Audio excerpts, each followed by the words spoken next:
उतरेंगे, पकड़े जाएंगे। मुजद्दिद अल-फिसानी ने कहा मंजूर है, जेल में डाला गया, लेकिन अल्लाह वाला जहां बैठ जाता है, वो कहा था ना किसी ने, अली वाले जहां बैठे वही जन्नत सजा बैठे। जेल के अंदर गए, जाकर के आपने वहां दीन की तबलीग शुरू की है, तो कैदियों से लेकर के सिपाहियों तक, सिपाहियों से लेकर जेलर तक सारे आपके मुरीदी के हल्के में आ जाते हैं, सारे आपके पीछे 10 बस्ता खड़े हो जाते हैं।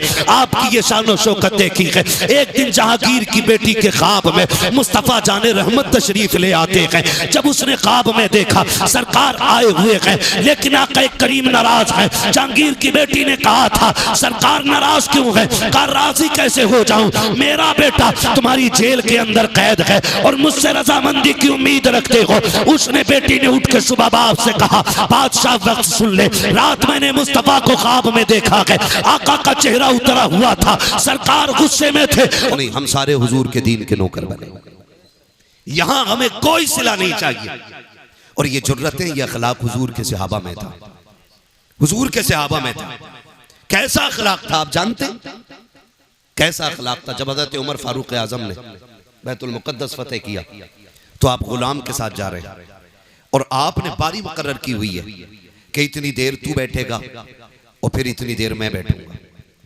सफर करते करते करते करते जब करीब आ गए ना, तो गुलाम ने कहा हुजूर अब दुश्मनों के करीब हैं हम लोग, बारी मेरी है लेकिन आप बैठ जाएं, ताकि लोगों को पता चले कि इस्लाम का बादशाह आ रहा है, इस्लाम का खलीफा आ रहा है। हजरत उमर ने कहा चुप हो जा। फरमाने लगे इज्जतें खिलाफतें ऊंची कुर्सियों में नहीं है, इज्जतें अल्लाह ने मोहम्मद अरबी की गुलामी में रखी हुई है। तो हम ये क्यों कहते हैं यार कि भाई मैं सेक्रेटरी बनूं, मैं सदर बनूं, तब हम कौम के लिए कोई कॉलेज कोई स्कूल बनाएंगे? नहीं, आपके इलाके में आपकी बस्ती में जो सबसे बड़ा आलिम है, ये जिम्मेदारी उसकी लगा दे।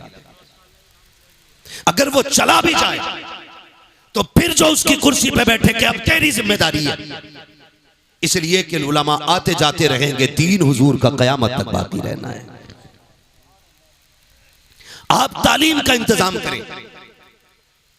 मान लीजिए एक भाई ने बहन की आबरू के लिए उसके हाथ पीले करने के लिए 10 साल सऊदी में काट दिए और हमारी बेटी किसी गैर मुस्लिम के साथ मुकाला करके भाग गई, तो ऐसी 10 साल की कमाई का इज्जत बचा पाएगी?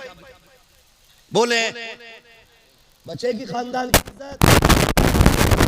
इज्जत? नहीं, पूरी नस्ल की नाक कट जाया करती है। क्यों ना उसी कमाई का 1 साल का हिस्सा हम उठा के ऐसी जगह लगाएं जहां इज्जतें बचती भी रहें, इज्जतें बढ़ती भी रहें। सुभान अल्लाह। ये हमारी आपकी सबकी जिम्मेदारी होनी चाहिए। लेकिन नहीं, ये सोचे तो वो सोचें जो इज्जतदार हों, जिन्हें इज्जत से मतलब ही नहीं है, जिनकी बेटी के दामन पे 70 दाग भी होंगे तो वो जहेज का लेप लगा के हर बेटी को ब्याने की ताकत रखते हैं। ये फिक्र तो उस गरीब को होती है ना जिसके पास इज्जत के सिवा कोई दौलत नहीं होती है। ये तो वो सोचेगा जिसके दामन में सिर्फ इज्जत ही इज्जत है। बेटी को देने के लिए मर्सिडीज फॉर्च्यूनर नहीं है, बेटी को देने के लिए 4 व्हीलर नहीं है। वो सोचता कि सिर्फ मेरे पास इज्जत रह गई है, ताकि ये इज्जत बची रह जाए। खुदा के वास्ते अमीरों से भी गुजारिश है, कमजोरों से भी गुजारिश है, ताकतवर लोगों से भी गुजारिश है, पूरी कौम की इज्जत का सरमाया आज हमारी निगाहों के सामने है। अगर अब भी हमने अपनी कौम को नहीं संवारा, इसकी सही से तामीर नहीं की, तो आने वाले 10 सालों में जो कौम का हाल होने वाला है, उस हाल पर रोने के सिवा हमारे पास कुछ रह नहीं जाएगा। ओ खुदा के वास्ते ऐसे तामीरी अड्डे बना दो, ऐसी तामीरी इदारे बना दो कि हमारी बेटियों को गैर का मुंह देखना ना पड़े। अरे बेटियों की बात तो छोड़ो, अगर बेटों को भी तालीम देनी होती है, हम गैर के आगे गधे बन के खड़े होते हैं, 10-5 लाख डोनेशन देते हैं, तब जाके हमारे बच्चों को एक अच्छी यूनिवर्सिटी में एडमिशन मिलता है। उसके बाद भी सीट के लिए हाथ बांधे खड़े रहते हैं। कब तक गुलामी करते रहोगे? कब तक दूसरों के तलवे चाटते रहोगे? बंद करो ये तमाशों की महफिलें, आगाज करो तालीम के मयार इदारों का, और ये जमाने को बता दो हम मोहम्मद अरबी के गुलाम हैं, ना कल किसी के मोहताज थे, ना आज किसी के मोहताज हैं। खुदा ने मुस्तफा के गुलामों को वो ताकत बख्शी है कि हम जब चाहे जहां चाहे वहीं से खड़े होकर के अपनी कौम की मयार का आगाज कर सकते। वाह वाह। नारे तकबीर, नारे रिसालत, बस लगे आला हज़रत जिंदाबाद जिंदाबाद। तो याद रखें, दीन की जिम्मेदारी हर मुसलमान की है। मिंबर से लेके नीचे तक, पीर से लेके मुरीद तक, उस्ताद से लेके शागिर्द तक, बाप से लेके सलामत रहे, बाप से लेके बेटे तक, सब पे लाजिम है। और दीन की जिम्मेदारी सबको करनी चाहिए, पूरी कोशिश रहे। जिस जगह पे बैठे हो ना, मैं बड़े फख्र से कहता हूँ, इस जमीन पे ना आज सिलसिले कादरिया, चिश्तिया, नक्शबंदिया, सोहरवर्दिया, चारों बड़े सिलसिलों का फैजान जारी हो सारी है। जिस जमीन पे आज बैठे हो, ये चारों बड़े सिलसिले आज यहाँ एक संगम बना हुआ है। यहाँ पे कादरी सिलसिले का फैजान भी है, यहाँ नक्शबंदी का भी है, सोहरवर्दी का भी है, सिलसिले चिश्तिया का भी है, चारों सिलसिलों का फैजान जारी है। मैं आपसे एक बात कहूँ, आप अगर तारीख पढ़े ना, तारीख में बहुत बड़ा नाम सरकार मुजद्दिद अल-फैसानी का नाम है जी। समझ रहे मेरी बात जी? मुझे बात याद आ गई तो कह रहा हूँ, दीन की जिम्मेदारी हर बंदे की है। कौन? मुजद्दिद अल-फैसानी। जब अकबर जैसा मनहूस बंदा खड़े होकर के दीन इलाही की बुनियाद डालता है, और याद रखिएगा, दुनिया को बता दो और आप भी ईमान मजबूत कर लें कि ये इस्लाम है, लावारिस नहीं है। जब जरूरत पड़ेगी अल्लाह फिर से कोई सलाहुद्दीन अय्यूबी पैदा फरमाएगा, फिर से इसी इस्लाम के अंदर मुजद्दिद अल-फैसानी आएगा। आप देखना, ये दीन लावारिस नहीं रहना है। इस दीन पे मुस्तफ़ा का बड़ा खास करम है। समझ रहे ना मेरी बात? तवज्जो है सारे लोगों की। पढ़े मुजद्दिद अल-फैसानी को। अकबर ने दीन इलाही की बुनियाद रखी, माज़अल्लाह उसने जो रस्में पैदा कर दी थी, हद तो ये हो गई थी कि लफ्ज़ मोहम्मद नाम रखने पे पाबंदी लग गई थी। मोहम्मद नाम रखने तक पे पाबंदी लग गई थी। बहुत सारी बातें हैं, अगर फर्दन फर्दन जिक्र करूं बड़ा वक्त लगेगा। उस पुरफतन दौर में अल्लाह ने मुजद्दिद अल-फैसानी को पैदा फरमाया। जब किसी में जरूरत नहीं थी अकबर की आंखों में आंखें डालने की, तब मुजद्दिद अल-फैसानी ने आंखों में आंखें डाल के कहा था, खबरदार अपना मनहूस नजरिया उठा ले, इस जमान जमीन के ऊपर अगर लगेगा तो मोहम्मद अरबी का दीन बाकी रहेगा। मोहम्मद अरबी का दीन बाकी रहेगा। ये मुजद्दिद अल-फैसानी नजरिया पेश किया। और जब आपने ये सख्ती पेश की, ये सख्ती पेश की मुजद्दिद अल-फैसानी ने, अकबर से कहा, तेरा नहीं यहाँ हुजूर का दीन बाकी रहना।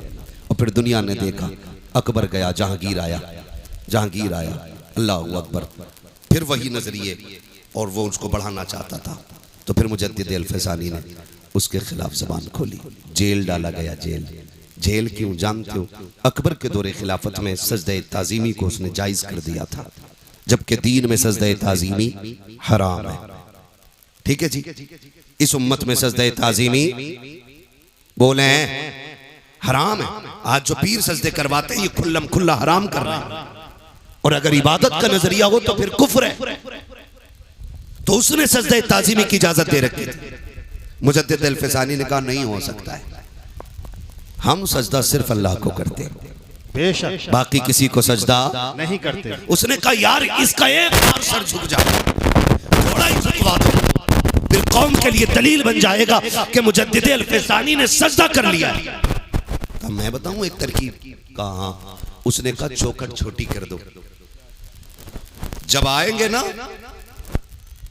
शेख अहमद फारूक सरहंदी, तो फिर गर्दन झुका के आएंगे और इतना ही काफी हो जाएगा। लेकिन दीवाने की नजरों को जहां देख रहा है, दीवाना खुदा जाने कहां देख रहा है। चौखट छोटी कर दी गई। मुजद्दिद अल-फैसानी समझ गए कि ये चौखट छोटी क्यों हुई है। अल्लाह वाले भी अल्लाह वाले होते। लोग पहले सर बढ़ाते तो झुकना पड़ता, आपने पहले पैर बढ़ाया, सर सीधा रखा, अंदर आ गए। उसने देखा, लो सर फिर भी नहीं झुका। उसे आया गुस्सा, उसने कहा, जेल में डाल दो। किधर डाल दो?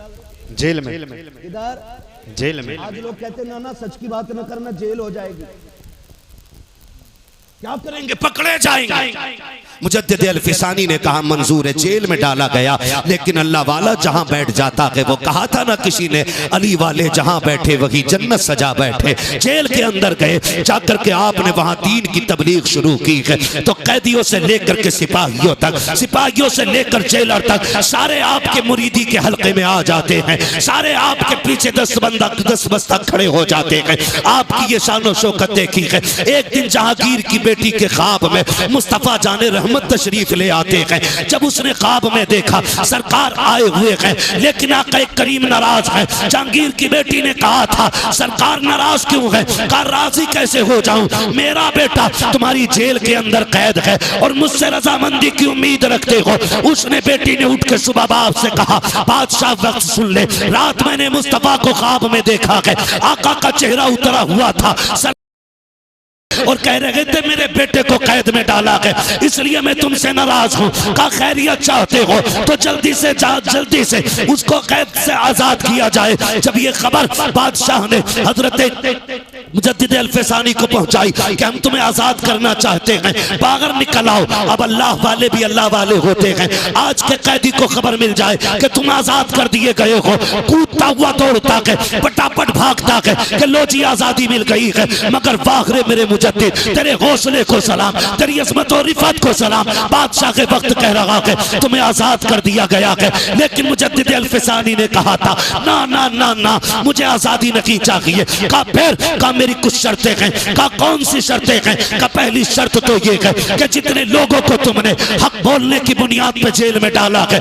मुझसे पहले उन्हें आजाद करना पड़ेगा, पहले उनको आजाद किया जाए। मेरी दूसरी शर्त ये है कि जो अकबर ने दीन इलाही की बुनियाद रखी है, उस बुनियाद को उखाड़ करके दीन मुहम्मदी को कायम करना पड़ेगा। बादशाह परेशान हो गया।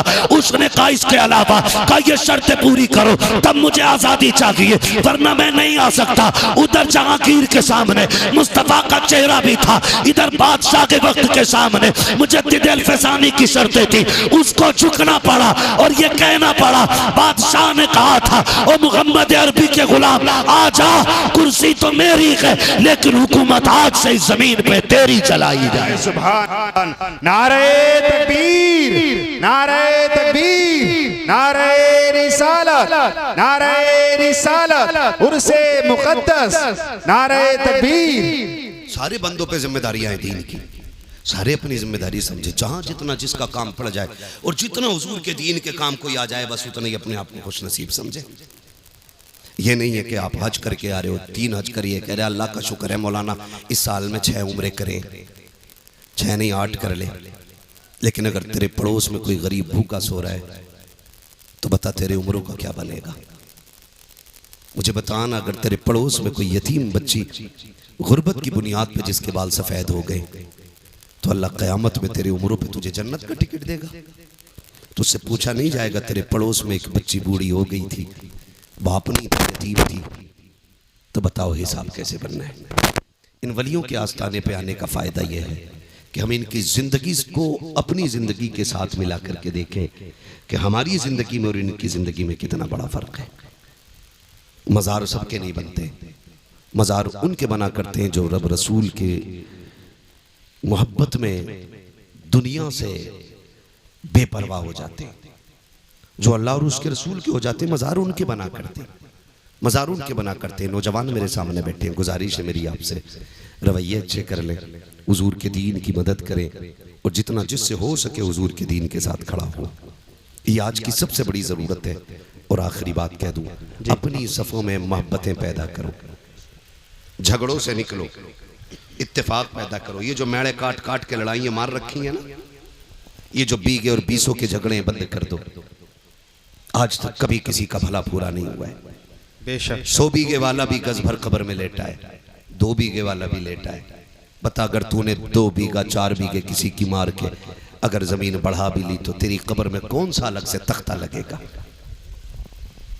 अगर जमीन की कसरत कब्र के रुतबे बुलंद करती तो मैं भी कहता 2-4 बीघे मेरे लिए भी हड़प लेना। लेकिन नहीं जानते हुए नाम वरबे निशां कैसे कैसे, जमीन खा गई आसमां कैसे कैसे, बड़े बड़े कब्रिस्तान में लेटे। अगर ये नशा ना उतरता हो ना दौलत का, तो कभी कब्रें जाके देखो टूटी पड़ी है। फाथा तो बड़ी बात है, कोई मिट्टी डालने तक नहीं आ रहा है। कई कब्रों के तख्ते दिख रहे और कई कब्रों में हड्डियां नजर आती हैं। कभी कब्रिस्तान जाओ, क्या वो हमारी तरह नहीं थे? क्या उनके जमीन पे घर नहीं थे? क्या वो जायदादों के वारिस नहीं थे? क्या उनके पास जमीन और पैसे नहीं थे? सब था, लेकिन कब तक? जब तक सांस नहीं रुकी है। जिस दिन सांसों की माला टूटी और सांसें मोती बन के हवा में बिखर गई ना, समझ लेना फिर उसके बाद कुछ नहीं रह जाएगा। खाली हाथ आए थे, खाली हाथ जाएंगे, खाली हाथ जाएंगे। जाना है तो फिर नियत ये करो, दौलत भले कम हो लेकिन नेकी ज्यादा होनी चाहिए। करेंगे इंशाल्लाह। दौलत भले कम हो लेकिन नेकी ज्यादा रखिएगा। और अपनी कोशिश ये करें कि मुआशरे को बेहतर करें, बहन बेटियों को पर्दा सिखाएं, मुस्तफ़ा की शरीयत की पाबंदी सिखाएं। फरमाया गया या अय्युहल्लज़ीना आमनु उदखुलू फिस्सिल्मि काफ़ा, ऐ ईमान वालों पूरे पूरे इस्लाम में दाखिल हो जाओ। हमारा ज़ाहिर और बातिन इस्लाम जैसा होना चाहिए, मोहम्मद अरबी के जैसा होना चाहिए। तुम नहीं जानते, कुरान कहता है लतुसअलुन्ना यौमइज़िन अनिन नईम, क़यामत के दिन एक एक नेकी के बारे में पूछा जाएगा। चल मैंने तुझे गाड़ी दी थी, बता इसका काम दीन में कितना लगाया तूने। मैंने तुझे साइकिल दी थी, इससे दीन का कितना काम किया तूने। मैंने तुझे बंगला दिया था, मैंने तुझे इमारतें दी थी, मैंने तुझे करोड़पति बनाया था, बता क्या किया तूने दीन के लिए। फिर हिसाब लगाना है, कितना पैसा तमाशे पे लगा के आए, कितना पैसा ढोल धमाकों पे लगा के आए, कितना पैसा रब के कुरान के लिए लगाया गया, कितना पैसा दीन के लिए लगाया गया। एक एक रत्ती रत्ती का हिसाब होना है सारे। फिर तैयारी करें अपनी अपनी। और इन बुजुर्गों से चूंकि हमारे पुराने रिश्ते रहे हैं, इसलिए कि अल्लाह ने वली अहले सुन्नत में पैदा किए हैं और अहले सुन्नत ही के अंदर अल्लाह ने अल्लाह वाले अता किए हैं। ये याद रखिएगा, इनसे हमें जुड़े रहना है और जुड़ने के साथ साथ इनकी जिंदगी पे फोकस करना है कि ये वली कैसे बने। क्या बेटे की शादी पे डीजे बजवाया था या बारात को खड़े होकर खाने खिलवाते थे? ये इनके मजार से आवाज आएगी बकलूल, विलायत डांस करने से नहीं मिलती है, विलायत रब को रात को रब की बारगाह में मुसल्ले पे खड़े होकर आंसू बहाने से मिला करती है। दिन में रोजे रखने से विलायत मिलती है, कुरान पढ़ने से विलायत मिलती है। ये सारी चीजें वो तब अल्लाह वली बनाया करता है। तो इसलिए मेरी गुजारिश है, बुजुर्गों की जिंदगी को अपनाओ, कुरान के करीब हो जाओ, मस्जिदों के करीब हो जाओ, मुसल्ले बिछाने के आदी हो जाओ, रब को रो के दिखाने के आदी हो जाओ। वक्त कट गया है, मौतें हो रही, अब तो होलसेल में हो रही है। पहले इक्का दुक्का होती थी, अब थोक में हो रही है। पूरी पूरी गाड़ी साफ हो जा रही है। हाँ, बारात से लौट के आ रही थी गाड़ी, 9 मरे उसके अंदर। क्या है ये? क्या है? किसी बुजुर्ग से कहा था नसीहत फरमा दे, उन्होंने कहा था चल तुझे क्या नसीहत करे। कहा कभी जनाजे देखे? कहा हाँ। कहा जिसे जनाजों से नसीहत हासिल नहीं हो सकी उसे तकरीरों से क्या नसीहत मिल सकती है। जनाजे देखकर नसीहत हासिल करें। एक दिन हमें भी आना है, कह रहा जल्दी लेके चलो, मर गए फला साहब, जल्दी लेके चलो। इसे तू नहीं लेके जा रहा, ये तुझे लेके जा रहा है कब्रिस्तान। इसे तुम नहीं लेके जा रहे हो, ये तुम्हें लेके जा रहा है। और ये तुम्हें दिखा रहा है देखो आज मैं आया हूं, कल तुम्हें यहां आके लेटना है। एक बल्ब कमरे का फ्यूज हो जाए तो जब तक लाइट का इंतजाम नहीं कर लेता घुसता नहीं कमरे के अंदर। और कब्र वो ठिकाना जहां कोई कुमकुमा भी नहीं है, एक चिराग भी नहीं है। फिर अंधेरा होगा ना। डर क्यों रे, बोलो ना, अंधेरे का घर है ना। फिर चिराग जलाया हमने, तैयारी की कोई? क्या तैयारी की? जो होगा देखा जाएगा। मौलवियों की बातें ऐसी रहती हैं, मस्जिद से निकल के कह रहा है सब ठीक है लेकिन इमाम साहब का पैर हिल गया था, इमाम साहब की किरात सही नहीं है, मजा नहीं आ रहा। मजा ये मस्जिद से निकल के कह रहा है, जिसे बिस्मिल्लाह याद नहीं वो इमाम की किरात को गलत कह रहा है। हाँ, और मालूम है ये क्या क्यों रहा है? मजा नहीं आ रहा। इसके बेटे की फाता में इमाम साहब लेट हो गए, इसलिए झगड़ा निकाल के कह रहा है नहीं नहीं इमाम साहब की किरात अच्छी नहीं है। अगर इससे पकड़ के पूछ लो ना दुआए कुनूत सुना तो कह रहा पता नहीं जी दुआए कुनूत होती क्या है। अगर इससे पूछो ना उम्मत किसकी है तो कह रहा भूरों के मोहल्ले में रह रहा हूँ, इसे उम्मत तक की तमीज नहीं है। उलमा पे उंगलियां उठाने वालों, हाथ जोड़ के तुमसे कहता हूँ खुदारा अपने उलमा का एहतराम करना, अपने इम्मा के खिलाफ मत जाना। जो कौम अपने रहनुमा के खिलाफ जाया करती है उसकी दुनिया भी बर्बाद कर दी जाती है, आखिरत भी बर्बाद कर दी जाती है। कह रहा तैयारी पूरी है, जो होगा देखा जाएगा।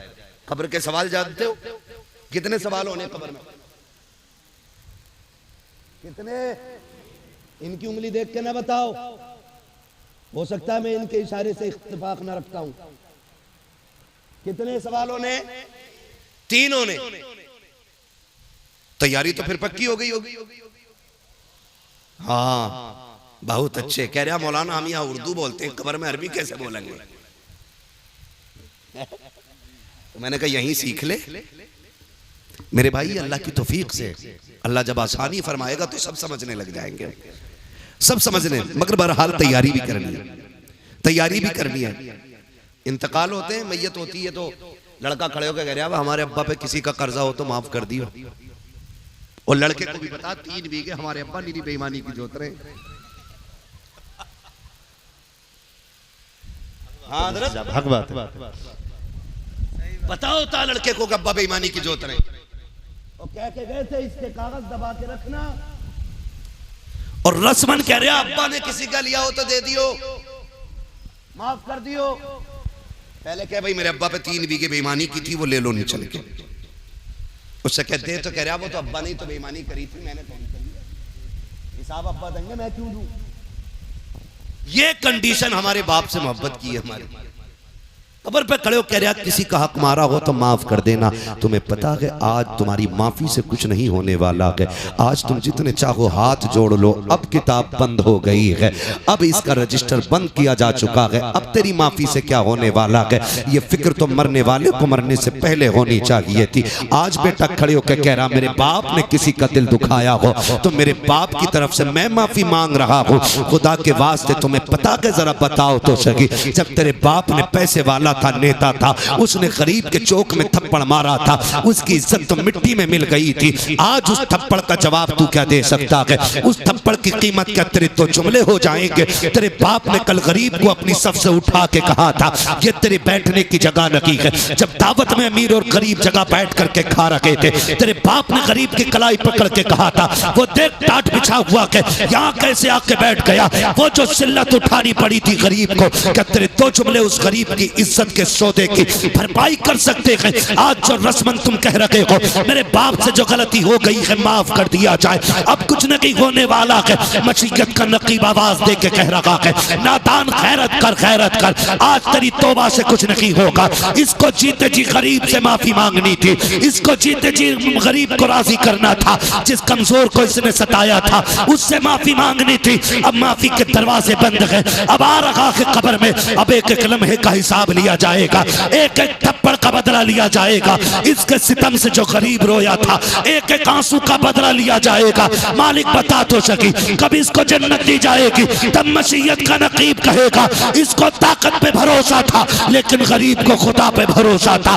गरीब आज का दिन सब्र कर रहा था कि कभी मैं भी कब्र जाऊंगा, अपने रब से इसकी शिकायत करूंगा। अब मैं गरीब के करीब हो गया हूँ, गरीब मेरे करीब हो गया है। अब तेरी माफी से नहीं बल्कि उस वक्त तक इसे जन्नत नहीं दूंगा जब तक एक एक आंसू का बदला नहीं दिला दूंगा। इसलिए खुदा के वास्ते कब्र पे खड़े होकर के माफी से कुछ नहीं होने वाला है। अगर भलाई चाहते हो जीते जी माफी मांग लो ताकि अल्लाह तुम्हारी कब्र को जन्नत की क्यारी बना ले।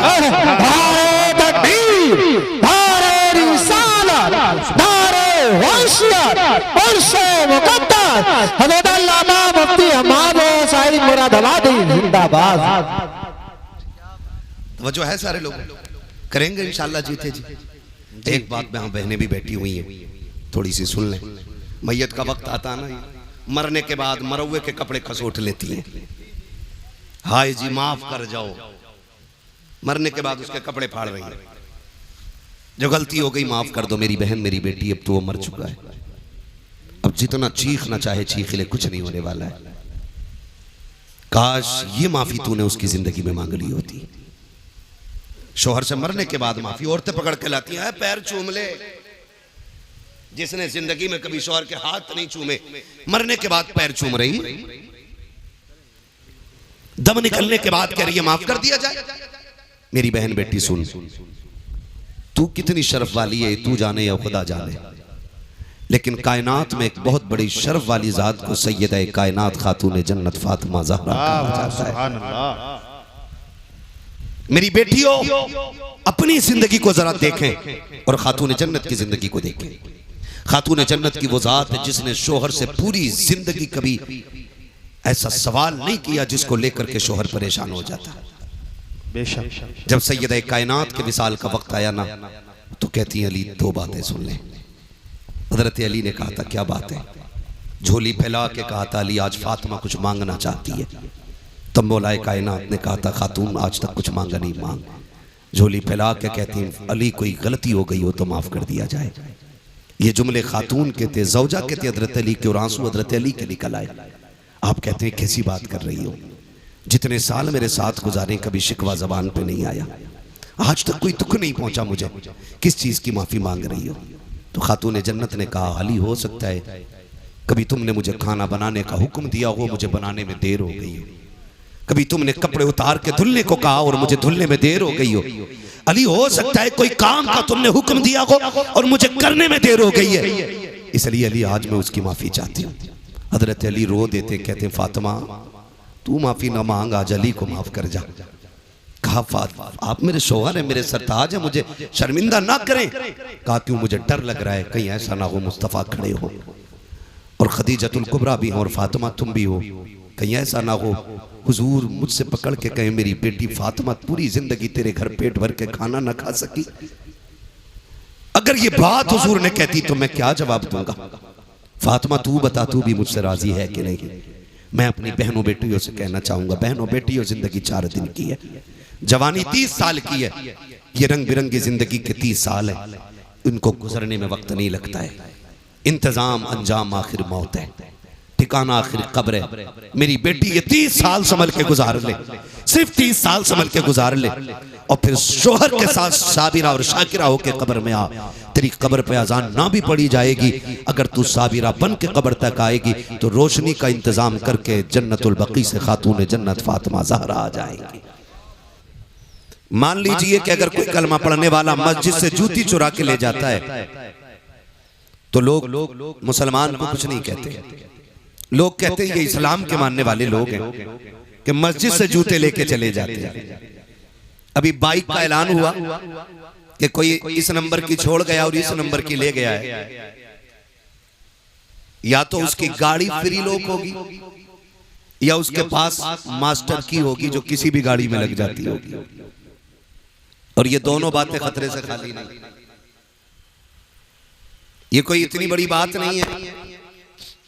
हमारे यहाँ तो मस्जिदों से जूते चोरी हो जाते हैं और फिर ऐलान किया जाता है कि कोई बंदा जूता चुरा के ले गया है, किसी ने चप्पल पहन लिया है, जबकि चप्पल जूता ऐसी चीज है कि अगर अंधा आदमी भी किसी दूसरे के जूते में पैर डाल दे तो जूता बता देता है कि ये तेरा नहीं है, लेकिन लोग फिर भी पहन जाते और 4 दिन बाद आके कहते मैंने देखा ही नहीं था पैर की तरफ। अब आप बताइए इसमें कितनी सच्चाई हो सकती है। आप कह रहे मैंने पैर की तरफ देखा ही नहीं था, आज नजर पड़ी तो पता चला इमाम साहब का ही पहना है। इमाम साहब ने पता किया कल क्यों नहीं आए थे, कल ससुराल गए हुए थे। सच निकल के सामने आता इनकी जूती टूटी थी, इमाम साहब की नई थी तो वही लेके चले गए। और फिर जब ये मर जाते हैं तो इनका बेटा कहता हमारे अब्बा बड़े नेक थे। फिर बेटा कहता हमारे अब्बा बड़े नेक थे इम्तियाज भाई। फिर वो कहता कि परसों ख्वाब में आए और कह रहे थे बेटे मैं जन्नत में हूं। ये हालात देख, मस्जिदों के जूते चुराने वाले ख्वाब में आके कहते कि मैं जन्नत में हूं। मैं कहता हूं जब मरने के बाद ये सोचते हो कि कोई हमें जन्नती बताए तो फिर जीते जी जन्नत के अमल क्यों नहीं करते हम लोग? फिर हम जीते जी तैयारी क्यों नहीं करते? आज जो हमने गैरत के जनाजे निकाल रखे हैं, आज फला कव्वाल आ रहा है, फला कव्वाल आ रहा है, नौजवान कहता मजा नहीं आएगा जब तक मुकाबले में जवाब देने वाली ना हो। फिर कौम के कुछ बेगैरत लोग आगे पैसों की गड्डी लेके बैठ जाते हैं, जिधर का पल्ला भारी होता है उधर का जवान गड्डी लेके खड़ा होता है और फिर लोग बात करने लगते हैं आज देखा ठेकेदार के बेटे पे कितना पैसा है, आज पता चला फला पे कितना पैसा है। आग लगे ऐसी दौलत को जो इस्लाम को बर्बाद करने पे तुले है, जो इस्लाम को बदनाम करने पे तुले है। मेरा ऐलान किए कि पैसे वालों से खुदा ने आपको दौलत से नवाजा है तो अय्याशियों के अड्डों पे न लौटाइए, तमाशों में न लगाइए। खुदा ने आपको दौलत से नवाजा है तो जा पूरी बस्ती में जाके तलाश कर, तेरी बस्ती में कोई बेवा भी रहती होगी, कोई यतीम बच्ची भी होगी। आज तक जिसके दरवाजे पे कोई रिश्ता लेकर के इसलिए नहीं आया कि उसके देने के लिए उसकी माँ के पास कुछ नहीं है। खुदा के वास्ते इस दौलत को उठाओ और गरीबों की झोली में डाल दो। खुदा की कसम, अगर तेरी इस दौलत की वजह से किसी गरीब का घर आबाद होगा, अल्लाह उसके सदके में तेरी कब्र को जन्नत का गहवारा बना दे। अल्लाह, नारे तकबीर, नारे रिसालत, मसलके आला हजरत मुफ्ती हम्माद साहिब किबला, नारे तकबीर। दिल के फपोले चल उठे सीने के दाग से, इस घर को आग लग गई घर के चराग से। नियत अच्छी करें हम और इतनी अच्छी नियत कर ले कि बस अगर कभी नियत भी बिगड़े, ख्याल आए उम्मती किसके हैं, बस इतना सोच लिया करो उम्मती किसके। क़यामत का दिन होगा, नफसी नफसी का आलम होगा, अमल तोड़े जा रहे होंगे। जो जहन्नम के लायक होंगे हुक्म होगा ले चलो जहन्नम में। जब जहन्नमियों को फरिश्ते खींच के ले जा रहे होंगे ना, तो कुछ फरिश्ते देख के रोने लगेंगे। तो वो जहन्नमी कहेगा जहन्नम में मैं जा रहा हूँ, तुम्हें दुख किस बात का है, मैं जा रहा हूँ। फरिश्ते कहेंगे तेरे जहन्नम में जाने न जाने से हम पे फर्क नहीं पड़ता, रोना इस बात पे आ रहा है किसकी उम्मत में पैदा हो के जहन्नम में जा रहा है। ये ख्याल रहना चाहिए उम्मती किसकी। और ये जरूरी नहीं है कि शरीयत सिर्फ उलमा पे लागू होती हो, सिर्फ उफ़ाज़ और कुर्रा पे लाजिम हो। शरीयत हर उस शख्स पे लाजिम आती है कि जिसने मोहम्मद अरबी का कलमा पढ़ा है। बेशक बेशक। मैं ज्यादातर नौजवानों से गुजारिश करूंगा, खुदारा अगर दुनिया और आखिरत की कामयाबी चाहते हो तो नीयतें अच्छी कर लें, नीयतें अच्छी कर लें। नीयतें अच्छी होती है तो फिर खुदा की रहमतें साथ दिया करती है, खुदा की रहमतें साथ दिया करती है। और याद रखिएगा, अगर आज किसी से कहें भाई झूठ ना बोला करो, कहता मौलाना मुंह बंद रखो, झूठ ना बोले दुकान नहीं चलती है, बिजनेस ठप हो जाएगा, बच्चे भूखे मर जाएंगे। मैं सीधी बात कहता हूँ, रज़ाक दुकान नहीं है, रज़ाक अल्लाह है। रिज़्क़ कौन देता है?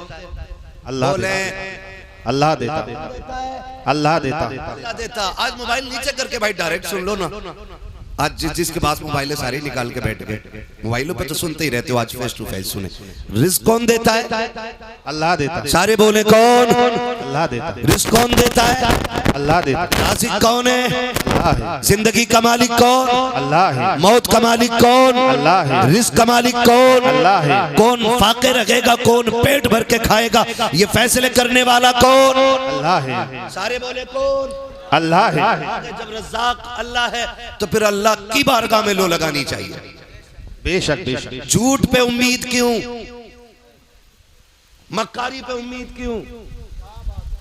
आज हालात क्या ऐसे नहीं है, जिस दुकान पे चले जाओ जो तोल के बेच रहा है वो 900 ग्राम दे रहा है जी, बेशक। और जो तोल के ले रहा है वो 1050 ग्राम ले रहा है। हक बात। ये हमारे तराजू की कंडीशन है। नापने पे आ जाओ, अगर नाप के बेच रहा है तो 90 सेंटीमीटर ले रहा है तो 10 सेंटीमीटर ज्यादा। बाट उठा के तोलने लग जाओ तो 1 किलो के बाट में 950 ग्राम। और अगर कोई अदद की बुनियाद पे बेच रहे, गलत नहीं कह रहा हूं, आमों का जमाना आने वाला है, आगे पीले पीले रखते पीछे काले पीले रखते। आपने सामने से देखो बड़ा अच्छा आम है यार, ले ले, हाँ क्या रेट है? 80 रुपए किलो का दे, एक आगे से 3 नीचे से। अगर खरीदने वाले ना ऐसे नहीं दूंगा। कंडीशन ये कि नियतें बिगड़ गई। मुझे एक बात बताओ, मैं फिर खुल के ये बात कहना चाहता हूं, आज 1 बीघे में क्या क्विंटल नाज हो रहा है? बोले 3 क्विंटल 4 क्विंटल तक गेहूं लोग ले रहे हैं। ये कंडीशन है आज। चावल किसानी से ताल्लुक रखने वाले लोग हैं यार, डर क्यों रहे हो? धान क्या क्विंटल बीघे तक का हो जाता है? 3 क्विंटल 4 क्विंटल 5 क्विंटल तक हाथ उठाए, शुक्र है किसी ने 10 का नहीं उठाया है, वरना लोग सारे पहुंच जाते। बीज का नाम हमें भी बताते, ठीक है ना? 4 क्विंटल तक आज फसल ले रहे हैं। एक दौर वो था कि 3 बीघे में 1 क्विंटल नहीं निकलता था। हक बात। ये सफेद बालों वाले लोग बैठे ये बताएंगे कि जब 3 बीघे में 1 क्विंटल निकलता था तब किसी को फाके की शिकायत नहीं थी, तब किसी को तंगदस्ती का एहसास नहीं था। आज 4 क्विंटल बीघा निकल रहा है, जिससे भी मिलो दुआ करो हालात अच्छे नहीं है, दुआ करो हालात अच्छे नहीं है।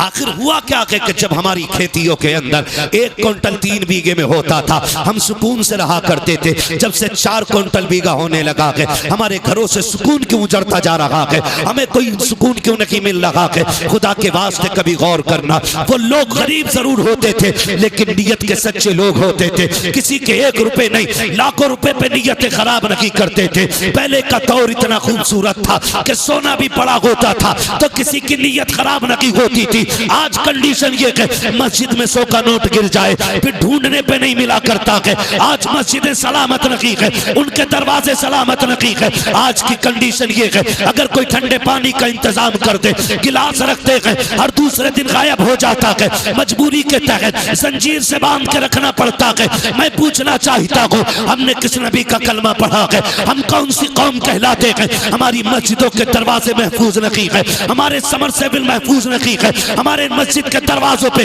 रखे हुए फ्रिज महफूज नहीं है। फिर किस मुंह से कहते हैं हम जन्नती है? याद रखिएगा, जन्नत तेरे मेरे बाप की जागीर नहीं है। जन्नत उसे मिलेगी जिसे मुस्तफा अता करेंगे और मुस्तफा उसे अता करेंगे जो मुस्तफा के तरीके पे जिएगा। इसलिए बरेली से आवाज आती है, आज ले उनकी पनाह, आज मदद मांग उनसे, कल न मानेंगे कयामत में अगर मांगे। वाह वाह, नारे तकबीर, नारे रिसालत, मसलके आला हजरत मुफ्ती हम्माद साहिब किबला, नारे तकबीर। वाह क्या बात है हजरत, बहुत खूब। इसलिए मेरे भाई नीयत अच्छी करें, नीयत अच्छी करें, अल्लाह बेहिसाब बरकत अता फरमाएगा। सबसे ज्यादा जरूरी है नीयत अच्छी करें। आज तो माफ कीजिएगा, खेत में भी जागा तो ऐसे मैंड काट रहे हैं, कसम से पता ही नहीं चलता कटी किधर से। कुछ तो जादूगर होते, पानी दिया फटाक से गिर गई। खेत में पानी लगने की देर है, मैंड गिर जाती। और क्या दिखाइए भाई, हमने फावड़ा कहाँ मारा, अब बताओ कहाँ मारा। पता चला, मैंने एक बड़े जानकार बंदे से पूछा ये कैसे गिरती है, बताया ये नीचे नीचे से खाली कर लेते हैं। नीचे पानी दिया, फट से गिर गई वो, फिर इतना बढ़ गया 4 अंगल खेत, फिर 4 अंगल खेत। इसमें बरकत, इसमें बरकत नहीं होगी। बोले सारे, इसमें बरकत नहीं होगी, नहीं होगी और होगी ही नहीं। इसलिए कि बरकतें देने वाला अल्लाह है ना। अगर ये सोचते हो ना कि मैंड से बच्चे पलेंगे, मैंड से बच्चे पलेंगे, तो अल्लाह उन्हें भी रिस्क देता है जो पत्थर के अंदर होते हैं। बेशक कीड़ों को भी अल्लाह रिस्क अता फरमाता पत्थर के अंदर। तो क्या हमें रोजी नहीं दे सकता? जी दे सकता है कि नहीं? दे सकता, वो रोजी हमें भी दे सकता है। नीयत अच्छी नहीं हो, नीयत अच्छी हो तो खुदा की कसम फिर देखे इस्लाम आज भी आगे बढ़ता नजर आएगा। सिर्फ नीयत अच्छी होनी चाहिए, नीयत अच्छी होनी चाहिए। मैं फिर वो बात दोहराऊं कि दिल्ली की जामा मस्जिद का वाकया है ये। दिल्ली की जामा मस्जिद पे फकीर बैठा हुआ था। आज तो बड़ी पगड़ी वालों की नीयत अच्छी नहीं है, आज तो बड़े जुब्बो दस्तार वालों की नीयत अच्छी नहीं है ना। फकीर था, जामा मस्जिद की दिल्ली की सीढ़ियों पे बैठा था। अब चूंकि एक खूबसूरत जगह हमारे मुल्क में, तारीखी जगह जामा मस्जिद भी है, ठीक है। यहाँ पे जितनी भी तारीखी मकामात हैं, शुक्र है वो सारे मुसलमानों के हैं, सारे मुसलमानों के, क्योंकि हिंदुस्तान मुसलमानों का है, मुसलमान हिंदुस्तान के हैं। बेशक ये बात याद रखिएगा। हमें कभी कोई यहाँ से अलग नहीं कर सकता, यहाँ से अलग नहीं कर सकता, नहीं कर सकता है। ये जितनी भी मुश्किलें आ रही है ना, ये हमारे अपने ही चापलूस मुसलमानों की वजह से आ रही है। जी जो दलाल टाइप के मुसलमान है ना, उनकी वजह से आज उम्मत पे परेशानी आ रही है। बेशक, वरना डॉक्टर इकबाल ने कहा था, टल न सकते थे अगर जंग में अड़ जाते थे, पैर शेरों के भी मैदान से उखड़ जाते थे, दश्त तो दश्त है दरिया भी न छोड़े हमने, बहरे जुल्मात में तोड़ा दिए खोड़े हमने।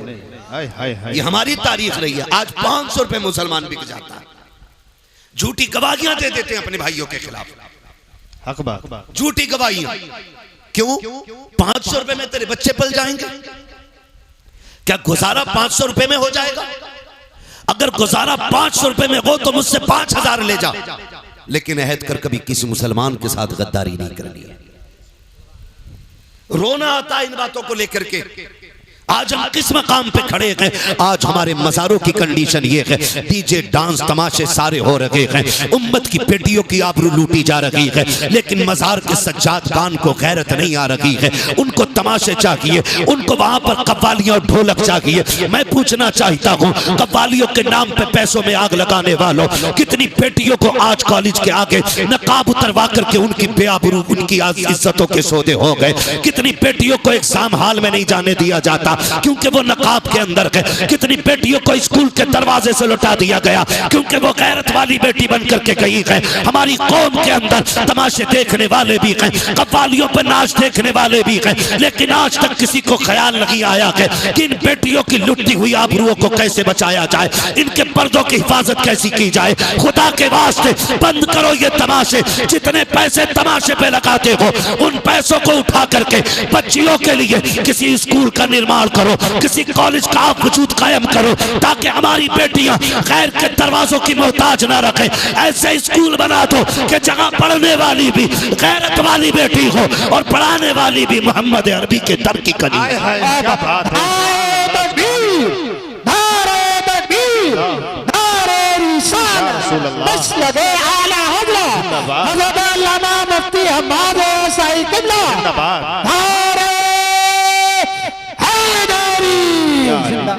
बुरा लगता है ना कोई मौलवी कहता है तो कहते हैं जो छोड़ो, ये मौलवियों की बातें ऐसी होती है। नहीं, मौलवी कभी अपनी तरफ से कुछ नहीं कहता है। ज़बान इसकी होती है, फैसले मुस्तफ़ा के होते हैं। हम अपनी बात करते तो हमें कौन बैठा के पूछता, कौन हमसे सुनता? नहीं जी, अपने उलमा की आप कदर करें, कदर करें। क्या हमारी कौम में ये बेरा रवि नहीं है? अल्लाह से ये साहब की उम्र में बेपना बरकत अता करे कि ये यहाँ उर्स के मौके पे जलसे करा रहे हैं। जितने लोग बैठे कम से कम इन तक दीन पहुंच तो रहा है ना, दीन पहुंच तो रहा है इन तक हुजूर का। कोई बात तो शायद किसी के सीने में असर करेगी। ओ भाई, हम नहीं चाहते आज के बाद किसी बेटी की फिर से आबरू लूटी जाए, फिर से किसी बेटी का नकाब उतरवाया जाए, फिर से किसी बेटी के दुपट्टे खुलवाए जाएं सर से। क्यों? क्योंकि हमारे अपने स्कूल नहीं है, हमारे अपने इदारे नहीं है। हमारी बेटियां गैर महफूज हैं। कभी ट्यूशन के नाम पे मारी गई, कभी तालीम की बुनियाद पर उनका इस्तेमाल किया गया। कब बदलेंगे हम? उर्स हम हल्के कर लेंगे, लेकिन अब बेटियों की इज्जत के साथ खिलवाड़ नहीं होने देंगे। ये हम सब अहद करें। और याद रखिएगा, ये काम किसी एक बंदे का नहीं, हर बंदे का काम है। और ये हर बंदा कैसे करेगा? क्योंकि एक और भी भूख है हमारे अंदर कि साहब मैं बड़ा बन जाऊं, अध्यक्ष मैं रहूं, खजांची मैं रहूं, सेक्रेटरी मैं रहूं, कुछ नहीं। हम